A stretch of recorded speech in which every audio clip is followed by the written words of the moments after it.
Guys, welcome back to the Art of Whiskey. I'm here with my guy Chance, man. We're gonna dig into this Monster Mash, which is coming out next week. But Chance has a list of the best whiskey. Bar none. Like you can't even argue. We did a small version of this. We want you to take this list and make videos with all 10 things separately, singularly, individually, because we're gonna do the same. But when you say, man, what's the best whiskey you ever had? Go ahead, Chance, hit it. All right. Number 10 coming in for me is a barrel pick that you're a part of. That's one of the best whiskeys I've ever had, and it will be you too if you're ever part of that. Number 9, a bottle kill. That's a great whiskey right there. Number 8, a fresh crack. Another great whiskey. Celebration pour, a milestone pour, a pour that pleasantly surprises you that you weren't expecting, a pour that starts a new friendship, a pour with an old friend, and of course, the best whiskey always is free whiskey. Hey guys, we get a lot of free whiskey, so a couple things. I learned about this more recently with Chance, because of Chance, around Tim, because of Tim, and many others. They come to the house, we do booze and food on Monday, and then we turn around, give it to the blender, and we've got access to roughly 100 plus barrels, and for the most part, there's not too many barrels we can't open, investigate, and discover, because that's part of the blendery's thing. It's like we got to find which whiskey works. Where we got people coming in all the time scheduling blends or doing fill your own bottles and so many other things going on. So when he made this list, I'm thinking he's going to be naming off King of Kentucky, George Stagg. Who else is another one everybody loves? Pappy's. All your B-Tex, yeah. All your B-Tech bull. But the blendery is the whiskey that changed the way that I've seen whiskey for the rest of my life, and I chase flavor, not bourbon. So what happens is, see my bottles, a couple of things that I've collected, and I thought to myself, Tim, what was this? What was? I was like, oh damn, they're all different. So I can't say, man, this mash bill at this year is perfect, because every barrel's different and every flavor's different. And most of the ones that I have outside of, I think, RC Cola, are single barrels.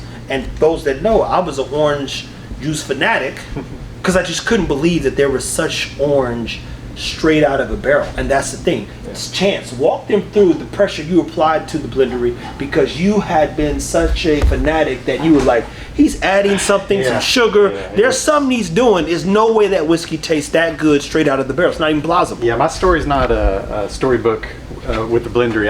It was kind of adversarial, honestly, at first. It was people brought it to me and told me what it is, and I'm like, I don't want no MGP stored in Texas, and what are they doing over there?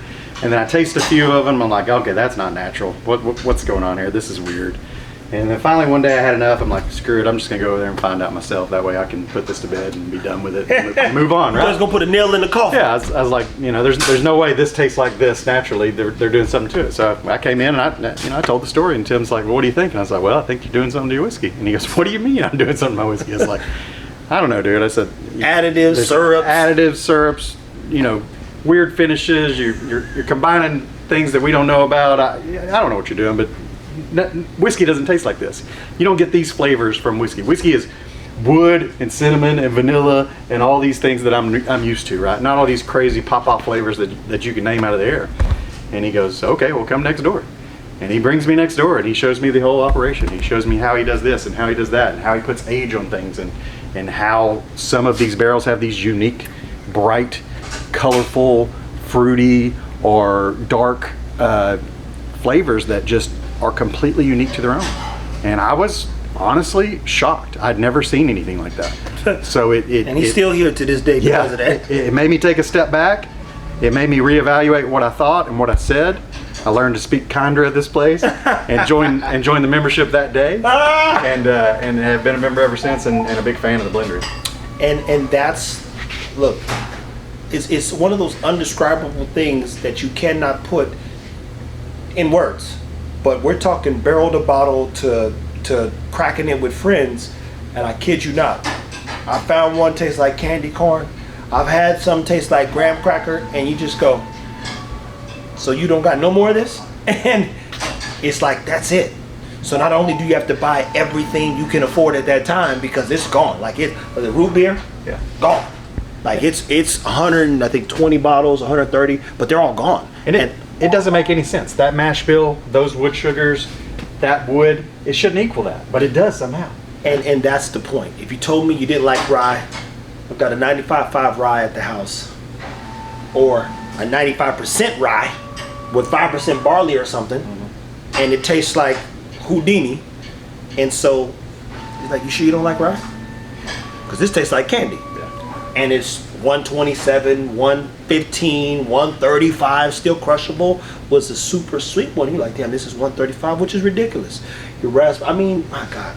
So if ever you thought whiskey was linear, the Blendery is a place that turns it into a spider web of possibilities. And that spider web takes you down rabbit holes because, like Chance, who has been going to Kentucky for over, what, 7+ years? Yeah, at least. Going on the bourbon trail and Barrel and picks, the whole thing. everything whiskey related. He goes, so that's just that, huh? Yep. That's just that. And that is that. Once it's bottled and once it's gone, it is gone forever, which makes it even more fun because if I were ever going to introduce someone to whiskey, what better way to introduce them to whiskey through a place like the Blendery where you literally get, I mean, it's like endless opportunities. Yeah. And once you think it's going to run out, it's like, oh, they cracked another code. Yep. I mean, it's, you know, I always say it, this is the shortcut to good whiskey if you know whiskey, but it's also the most unique thing I've ever seen in whiskey. Guys, we've said it before, man. Now you know how to antiquate good whiskey, how you should be judging good whiskey, what makes good whiskey. And look, I told them I don't want Jimmy, hey, you need to get some shelves around. I said, Jimmy, I'm not collecting no whiskey. We're going to drink this shit. We're going to drink. Look, and they say we spending Arab money. Them jokers don't have much money to sit on it. They like this. What do you want to do today? They spending it. What do you think they keep going over there hanging out with them? They're like, hey, buddy, we've got an endless supply. Whatever you want to do, let's do it.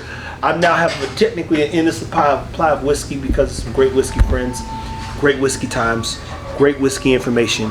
Such great things on the horizon, to say the least, and it's because of guys like Chance, Jimmy G, definitely Tim, Richard, and others who shared amazing whiskey with me. But even more importantly, I get to dig in. Yeah. I get to dig in almost every time I'm here. And mind you, when I say almost, it's like, if I don't ask, we don't dig. But if I'm like, yo, we need to crack a few things, let's do some content, teach, let's do it.